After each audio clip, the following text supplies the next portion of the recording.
안녕하십니까. 교과서 읽어주는 남자 김영선입니다. 오늘은 5 대단한 아시아 아프리카 세계의 변화와 민족운동, 1 중단은 중국의 개항과 근대국가 수립운동, 2 소단은 개혁과 혁명의 갈림길에 선 중국에 대해서 함께 보도록 하겠습니다. 자, 오늘 같이 보실 게 지금 상당히 사건들이 많습니다. 지난 시간에 봤던 아편 전쟁이라든지 태평천국운동 그리고 양무운동 총 3가지 우리 사건을 굉장히 속도감 있게 우리가 배워봤는데, 오늘도 3가지 사건이 또 굉장히 속도감 있게 나올 겁니다. 오늘 함께 볼 것 무엇인지 함께 보도록 하겠습니다. 자, 먼저는 변법자강 운동의 개혁 내용을 말할 수 있어야겠고요. 의화단 운동이 내걸었던 주장을 설명할 수 있어야겠고요. 그리고 신해혁명의 의의를 안다라고 하는데, 오늘 변법자강 운동, 의화단 운동, 신해혁명 3가지 우리 함께 살펴보도록 하겠습니다. 우리 연표 보시면 1898년 변법자강, 그 바로 이듬해의 의화단 운동, 그리고 1911년 신해혁명, 그리고 그 이듬해 중화민국 수립까지 우리가 주요 사건 연표로 먼저 확인을 해봤고요. 자, 변법자강 운동으로 보도록 하겠습니다. 오늘 보실 때는 이 캉유웨이라는 사람 한번 중점적으로 보셔야 됩니다. 함께 보도록 하겠습니다. 변법 자강입니다. 변법이라는 것은 법을 변화시켜서 자강, 스스로 강해지자라고 하는 운동입니다. 법을 변화시키는 겁니다. 함께 보도록 하겠습니다. 자, 청일전쟁에서 패한 후 외세의 간섭이 더욱더 심해지겠죠. 당연한 일이고요. 자, 중국이 열강에 의해서 분할되어 사라질지 모른다는 그런 위기감이 널리 퍼지게 됩니다. 누구한테? 그렇죠. 중국인들한테 그런 위기의식이 막 널리 퍼지는 거예요. 그래서 그 와중에 캉유웨이라는 사람들이 지식인들 모아가지고 같이 양무운동의 한계를 극복하자. 양무운동의 한계 뭐가 있었어요? 그렇죠. 보수 세력 반대하면서 국가적 차원에서 체계적으로 이루어지지 못하고 지방 관료들에 의해서 제각기 각기 전투로 추진되었다는 거, 그리고 청해 최정예 함대가 청일전쟁에서 패배했죠. 그런 한계들이 있었죠. 자, 그래서 그 한계가 뭐냐? 우리가 법이 낡았다, 우리 제도도 낡았다, 이런 것들을 다 바꿔버리자. 법을 변화시켜서 스스로 강해지자. 변법 자강 운동을 전개하게 됩니다. 1898년이었고요. 자, 이들은 뭘 모방합니까? 일본의 메이지 유신을 모방합니다. 메이지 유신 내용은 우리가 앞으로도 볼 거예요. 다음 시간에 더 볼 내용인데, 먼저 좀 메이지 유신 내용이 나왔습니다. 대체 이게 무슨 내용이길래 이걸 자꾸 모방하자는 건지 나중에 한번 보겠고요. 자, 아무튼 정치개혁 추진하고요. 그래서 과거제 개혁하고 근대적 학교도 설립하고 상공업 발전도 추진하고요. 의회 설립과 입헌군주제까지 지향하게 됩니다. 자, 의회 설립과 입헌군주제, 이건 뭐냐면 이 헌법에 입각해서 통치되는 그런 군주제입니다. 이런 통치제에서는 이 군주, 즉 황제가 됐든 왕이 됐든 군주라고 하는 존재가 힘이 많이 빠져요. 그래서 황제든 왕이든 그런 왕으로서는 기분이 좋을까요, 안 좋을까요? 당연히 안 좋아하겠죠. 의회 설립, 이 어떤 민들의 어떤 왕이 아니었던 사람들의 권력을 강화시키는 거죠. 이런 초점으로, 이런 곳에 초점을 맞춰서 개혁이 이루어지게 됩니다. 그런데 당연히 이거 싫어했겠죠. 누가? 보수 세력이 싫어합니다. 그러나 개혁이 추진되면서 권력에서 밀려날 것을 우려한 보수 세력은 서태후라고 하는 사람, 이 당시에 굉장히 권력이 강했는데, 이 서태후를 중심으로 쿠데타를 일으키게 됩니다. 그래서 변법자강 운동이 며칠 만에, 100여일 만에 좌절되었다. 우리 이거랑 상당히 비슷한 사건이 조선에서 십수년 전에 있었죠. 이거는 1898년인데 우리 1884년에 갑신정변, 그건 며칠 만에 끝났었죠. 3일 만에 끝났던 또 그런 운동이 비슷하게 있었습니다. 그건 역시 법과 제도까지 다 바꿔버리자는 거였는데 굉장히 일찌감치 끝나버렸죠. 급진교합파의 운동이었고요. 자, 경사대학당이라고 하는 곳, 당시에 변법자강 운동 당시 세워진 중국 최초의 근대 교육기관이다. 이후에 베이징 대학이 됐네요. 그리고 사진의 건물은 이렇게 사용되었다라는 걸 이렇게 보시면 되겠고요. 우리 밑에 보시면 캉유웨이가 생각한 개혁 내용이 있다고 합니다. 일본의 개혁을 살펴보니 3가지 특징이 있다. 첫째는, 둘째는, 셋째는 해갖고 이렇게 상소문을 올렸다고 합니다. 자, 지금 이 역사 탐구 내용 함께 잘 살펴보시고요. 캉유웨이 얼굴도 한번 보시고요. 자, 넘어가도록 하겠습니다. 자, 그런데 어쨌든 간에 양무운동, 변법자강 운동 다 어떻게 됐어요? 다 실패했죠. 그래서 실패로 끝난 뒤에 이제는 민중이, 어떤 관료들이나 지주들이나 그런 것들 양무운동이 했었고 실패했죠. 그리고 변법자강 지식인들이 했죠. 실패했죠. 자, 이제 민중이 직접 나서자. 직접 나서서 뭐 하자? 외세를 몰아내자라고 하는 움직임이 일어나게 됩니다.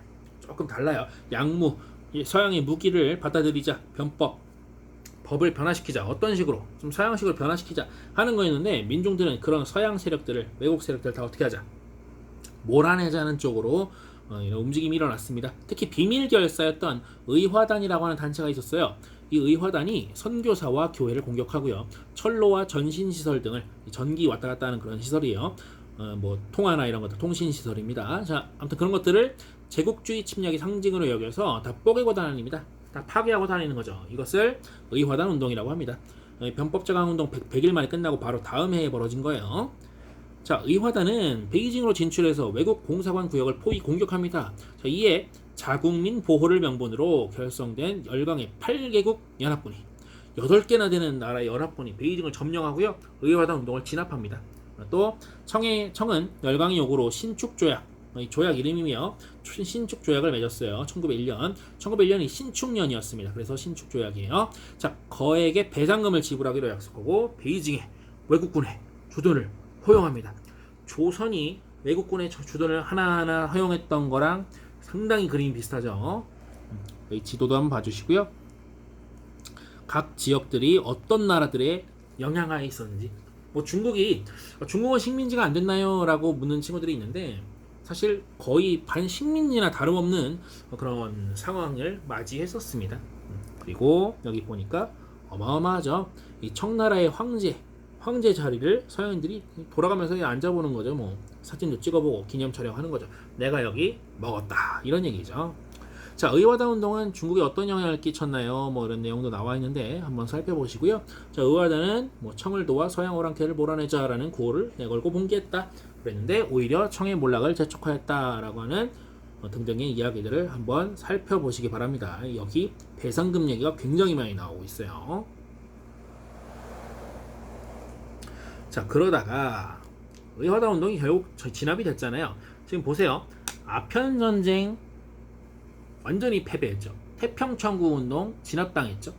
그리고 양무운동 실패했죠. 변법제강 실패했죠. 의화단 운동 진압됐죠. 그리고 신해혁명까지 오게 됩니다. 자, 신해라는 것은 1911년인데 신해년이에요. 아까 1901년이 신축년이었죠. 1911년은 신해년입니다. 신해혁명 보도록 하겠습니다. 자, 의화단 운동이 열강의 군대에 의해서 진압된 후 청의 위신, 이 청나라가 이 품위가 떨어지는 거예요. 모양이 떨어지는 거죠. 위신이 크게 떨어지자 청을 타도하고 새로운 나라를 세우자고 주장하는 혁명 세력이 중국 안팎에서 성장하게 됩니다. 특히 그 중에서도 순원, 사람 이름이에요. 순원이라고 하는 사람, 우리말로는 손문이라고도 하는데, 순원이 중국 동맹회를 결성합니다. 그리고 혁명 이념으로 삼민주의를 내세우게 되죠. 삼민주의가 뭐냐? 민족, 민권, 민생. 내용을 한 번씩 봐주셔야 됩니다. 자, 그리고 몇 차례 무장봉기 일으켰는데 실패합니다. 다 실패해요. 그러는 한편 청이 재정난을 해결하기 위해서 민영철도, 이 민간에서 운영하던 철도를 갑자기 나라 걸로 국유화하겠다고 선언합니다. 그럼 국유화가 무슨 뜻인지 모르는 경우가 있는데, 국유화, 나라의 소유로 만든다는 뜻입니다. 근데 만약에 반대말, 개인의 소유로 한다? 사유화 혹은 민영화, 이렇게 얘기도 하기도 합니다. 뭐 국영, 미경, 민영 이렇게 얘기하거든요. 자, 그래서 이를 반대하는 운동이 전개되는 가운데, 멀쩡히 민간에서 운영하던 철도를 갑자기 나라에서 뺏어가겠다. 이유는 뭐야? 청나라 나라의 재정난을 해결하기 위해서. 그러니까 민간에서 되게 싫어하겠죠. 자, 이를 반대하는 운동이 전개되는 가운데 우창이라는 지역에서 무장봉기가 일어납니다. 그리고 혁명이 막 불길처럼 여기저기 막 전국으로 확산되는 거죠. 오오오 하다가 여기저기서 동참하면서 혁명이 일어나게 된 겁니다. 그게 1911년 신해혁명이었습니다. 자, 혁명 세력은 순원이라고 하는 이 사람, 중국 동맹에 세웠던, 삼민주의에 세웠던 이 순원을 임시 대총통으로 추대하고 공화제 국가인 중화민국을 수립하게 됩니다. 이게 1912년이에요. 근데 이 청나라가 어떻게 하겠어요? 진압해야겠죠. 자, 위안스카이, 사람 이름입니다. 위안스카이 5글자 다 이름이에요. 우리 한국말로는 원세계라고도 하는데, 아무튼간에 위안스카이라는 사람, 이 사람한테 혁명을 진압하도록 명령합니다. 근데 이 사람이 가가지고 오히려 혁명 세력과 타협해서 청 황제를 퇴위시키고 중화민국 대총통에 취임합니다. 이 협상 내용이 뭐 그런 거예요. 위안스카이, 너한테 대총통 자리 줄 테니까 너 우리 진압하지 말고 청나라 같이 무너뜨리라 라고 얘기하는 겁니다. 위안스카이가 썩 넘어가서 배신하는 거죠. 근데 대총통이 되자마자 또 위안스카이는 혁명 세력을 또 탄압하네요. 이 배신의 아이콘입니다.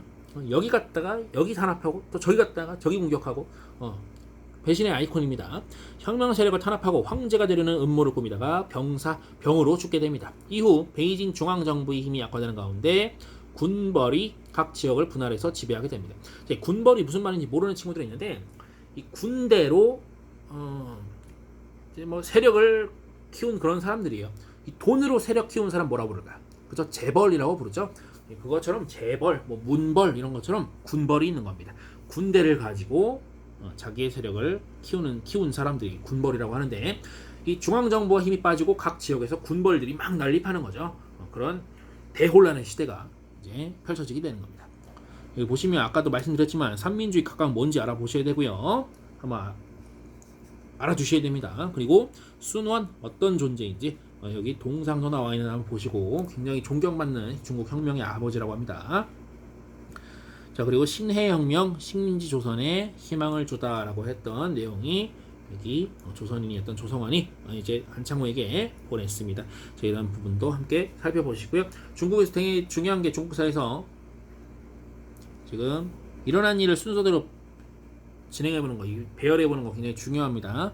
이거 한번 우리 지금까지 총 6가지 사건들이 있었는데 지금 아편전쟁은 빠져있네요. 맨 먼저 있던 아편전쟁 그 이후에 무슨 사건이 있었는지 한번 순서대로 배열해보시면 중국사 이해, 근대사 이해에 큰 도움이 될 것 같습니다. 자, 오늘은 여기까지 하도록 하겠습니다. 고생하셨습니다.